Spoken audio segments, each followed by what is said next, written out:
Savannah Guthrie has long been the face of morning television, a polished co-anchor with a bright smile, sharp questions, and a presence that makes the toughest news feel manageable. For over a decade, she's greeted millions each morning, navigating interviews with presidents, sharing motherhood stories, and handling personal heartbreaks, like her divorce, with admirable grace. But beneath this public persona lies a side of Savannah that few have ever glimpsed. A life carefully hidden for decades, a story buried beneath success and media attention, now threatening to surface in a way no one could have anticipated. A secret that spans decades. For 30 years, Savannah has guarded a secret. Not the tabloid kind, but a double life. A hidden existence that predates her rise in journalism. Long before the cameras, before morning shows and media accolades, she built a world that existed parallel to her public image. And now, with her mother's disappearance stretching into its 10th day, that secret is beginning to unravel. A mysterious phone call changed everything. It came not from law enforcement, but from someone who knew Savannah's hidden world intimately. Someone from her past who might hold the key to her mother's fate. The mysterious call. On the foggy morning of February 10th, 2026, Savannah was coordinating with her siblings and law enforcement from their temporary command center in Tucson. The air was thick with tension, volunteers scouring desert scrub, drones buzzing overhead. At 8:45 a.m., her phone rang. Expecting updates from the sheriff, she stepped outside. Instead, a woman's voice, urgent yet measured, spoke her name. Elena. Savannah froze. Elena, a name she hadn't heard in decades, tied to a life she thought buried forever. The details she revealed, dates, locations, personal tokens, made denial impossible. Suddenly, Savannah's carefully curated world felt fragile, teetering on the edge of exposure. A life revealed. After the call, Savannah gathered her siblings, Annie and Cameron, for an emergency family huddle.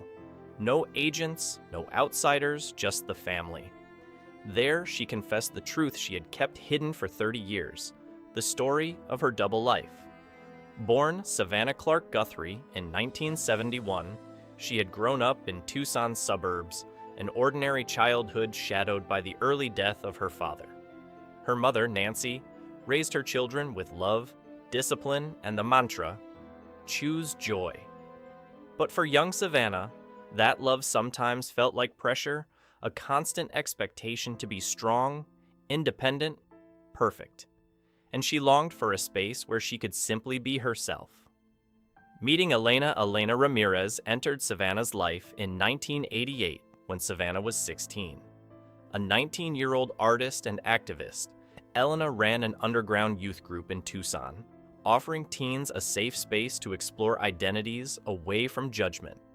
Savannah stumbled into a meeting and was captivated by Elena's confidence, creativity, and unapologetic authenticity. Their friendship blossomed into something deeper.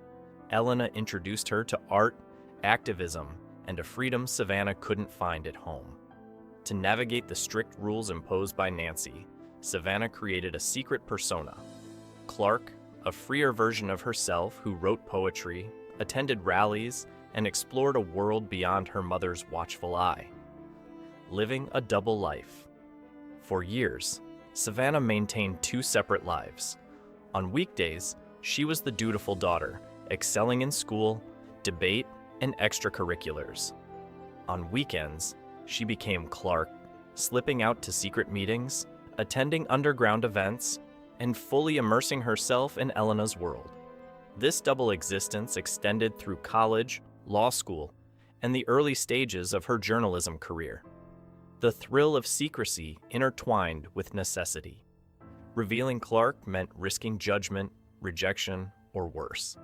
And yet, the hidden life gave her something she desperately needed: authenticity, connection, and the courage to question who she truly was beyond family expectations.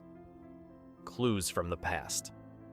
Elena's call didn't just unearth Savannah's hidden life, it pointed to a possible link in her mother's disappearance. Specific names and events from decades ago were mentioned, including Ricky Torres, a figure once prominent in their activist circles. Agents ran his records, discovering that he had resurfaced in Tucson. A neighbor reported seeing someone matching his description near Nancy's property weeks before the disappearance. While this was far from proof, it provided the first tangible thread in 10 long days of uncertainty. Savannah began to see herself differently, not just as the anchor or the daughter, but as a person with agency and history that could influence current events. Rediscovering herself. By the late afternoon, Savannah felt something shift. The anxiety that had weighed on her for days began to transform. She wasn't just the perfect daughter anymore. She wasn't just the poised anchor. Clark, the young woman who had once embraced the messiness of identity and defiance, was back, in spirit, if not in full action. Standing on the porch as the sun dipped behind the mountains, Savannah recognized that her hidden life had shaped her resilience. The experiences once kept secret might now provide clarity and courage in the search for her missing mother. Reuniting with Elena eventually arrived at the temporary command center, and the two women stood together without speaking at first. Decades of love, secrecy, and shared history hung in the air. When Elena finally broke the silence, she acknowledged Savannah's absence from her life, but highlighted one crucial truth. Their bond endured. Savannah realized she no longer needed to apologize for her existence or for the years of hidden truths. The connection that had begun in Tucson as teenagers was still alive, a reminder that strength, identity, and love could survive decades of silence. The path forward, even as the desert cooled and the day ended, the family faced an uncertain future. Nancy Guthrie remained missing, her condition dependent on medication and care, while authorities followed every lead. Savannah's revelation added layers of complexity to the investigation, intertwining decades-old relationships and activist circles with the modern search for a missing loved one. Yet within the chaos, Savannah experienced a personal revelation that embracing all parts of herself, past, present, public, and hidden, might offer clarity and courage to navigate both the emotional and practical challenges ahead. Waiting for answers. As night falls over Tucson and search efforts continue, the Guthrie family remains vigilant. Savannah, Annie, and Cameron navigate the tension between law enforcement updates, media attention, and personal fear. Yet Savannah stands differently now. The unearthing of her secret life, once a source of anxiety, has become a well of strength. With Elena by her side and the courage to acknowledge Clark within herself, Savannah feels equipped to face whatever comes next. Her mother's return is still uncertain, but the process of reckoning, reconnecting, and revealing hidden truths has already reshaped the narrative of survival, identity, and love. A beginning, not an end. The story is far from over. The threads of activism, secrecy, and decades of hidden choices have converged in ways Savannah never imagined.